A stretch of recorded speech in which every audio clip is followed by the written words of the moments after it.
Guys, we're 3 weeks away from the biggest fight of 2025. We know the year just started, but we have to look forward to this Benavidez versus Morrell matchup. Remember, it's at 174 pounds. So I want to ask you guys, both gentlemen are coming off their first fight in that new division, both coming off decision victories. Who's going to win this fight? Are we going to see a finish? What could fans expect? Let me know. All in. David Benavidez is all in. The Mexican monster. Boxer Jim. I got a little fired up in there. There's no acting this.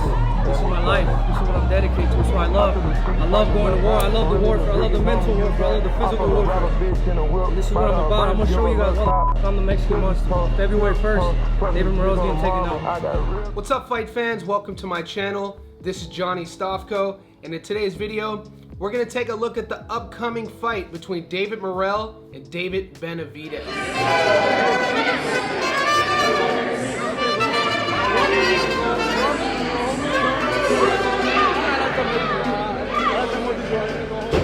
Guys, before we continue, I want to say thank you to all the new subscribers. Thank you to everybody who's been with me since day one. If you haven't already, could you please hit the notification button and subscribe? What this will allow me to do is every time I put a video out that's new, you'll be the first to be notified. Thank you. All right, guys, first video in 2025. I want to say happy holidays, Merry Christmas, Happy New Year, all of that good stuff. It's good to be back, and we have a huge fight to kick off the year, the beginning of February. A lot has been spoken about what will happen when the two Davids meet, and fingers crossed, 3 weeks away, we're gonna find that exact answer out. A couple logistics real quick before I get into the breakdown of the video. Remember, fight fans, this fight is happening at 174, not 168. There will be belts on the line. And in this video, I'm just gonna break down some statistics. We're gonna do it analytically. We're gonna talk about what both guys have been up to. We're gonna break down their resumes, pretty much what have you done for me lately. We're gonna look at both fighters' last 5 fights. I'm gonna talk about where Las Vegas has this fight as we speak, 3 weeks out. This is not a prediction video like always on my channel. I'm gonna wait until fight week to give you my prediction. We're gonna look at some of the intense moments in the press conferences leading up to this fight and talk a little bit about some pros and cons from each fighter.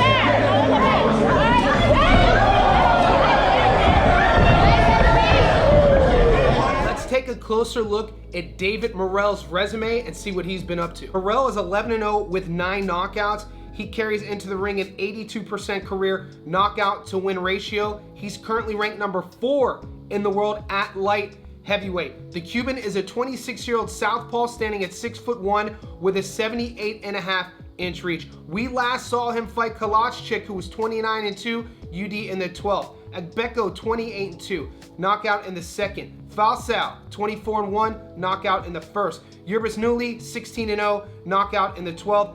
Henderson, 15-1, knockout in the 4th.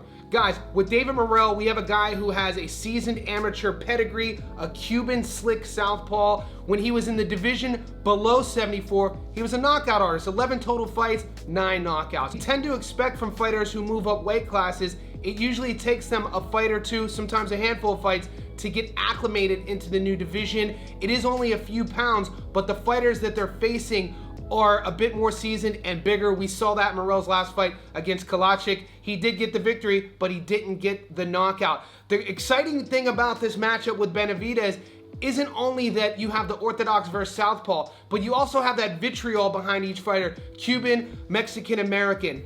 You have both knockout artists, and both guys have been in the media over the last year or so accusing each other of dodging. Morrell has been calling for the Benavidez fight, while Benavidez has been calling for the Canelo fight, and Team Morrell has called Benavidez a fraud. He claims that he can't speak Spanish. Benavidez claims that Morrell's on steroids. If you guys have been paying attention to this lead up, you would recognize a lot of the things I just said. So come fight night, you gotta expect fireworks. Now let's take a closer look at what David Benavidez has been up to. Guys, David Benavidez is 29-0 with 24 knockouts. He carries into the ring an 83% career knockout to win ratio. He's currently ranked number 3 in the world at light heavyweight. He has the WBC interim world light heavyweight title, which will be on the line come February. The American is a 6'2" orthodox fighter with a 74.5-inch reach. He last saw him fight Vosdick, who was 20-1, UD in the 12th. Bubu Andrade, 32-0, knockout in the 6th. Caleb Plant, 22-1, UD in the 12th. David Lemieux, 43-4, knockout in the 3rd. Kyron Davis, 16-2, knockout in the 7th. Guys, when you think about David Benavidez, this is a kid who's blessed with various attributes. His size, his hand speed, his power. When he took on Vosdick, a lot of us expected same old, but if you rewind the clock and take a look at the breakdown video I did of that fight, I predicted that he would win, but not by knockout, only because Vosdick is a tough former champion, and it was at that new division. Now with Benavidez Morrell, they both have one fight under their belts at light heavyweight. I think that experience cancels itself out. When you look at their last 5 fights, I asked this question in our Facebook group about who do you give the nod to in terms of resume strength, and you'd be hard pressed not to give it to Benavidez. Look who both fighters have fought against. You got to give the experience, the pro experience, to Benavidez. When you think about both guys side by side physical attributes, Benavidez is older by 2, 28 and 26. Both guys are just now approaching their physical prime. The interesting thing will be, like I said earlier, orthodox southpaw. Morrell is a southpaw. Will he be able to control that lead foot? Orthodox is Benavidez. Will he be able to land his big right hand and get Morrell's respect off jump? Time will tell. An interesting thing about it is, even though Morrell is the shorter guy by an inch, he has a 4-inch reach advantage, and we'll see if he could use that with his long southpaw jab. I think early on in the fight, that will be the tell of the story, and will Benavidez be able to circle away and land his power? Where we are now, 3 weeks out, Las Vegas almost has this at an even fight. Benavidez is the favorite, but not by a lot. So I'm guessing as we get closer and closer to fight night, I think there's gonna be money coming in on Morrell because he's a slight dog and that's where you get your juice. And I think come fight night, Vegas might have this as a pick'em fight.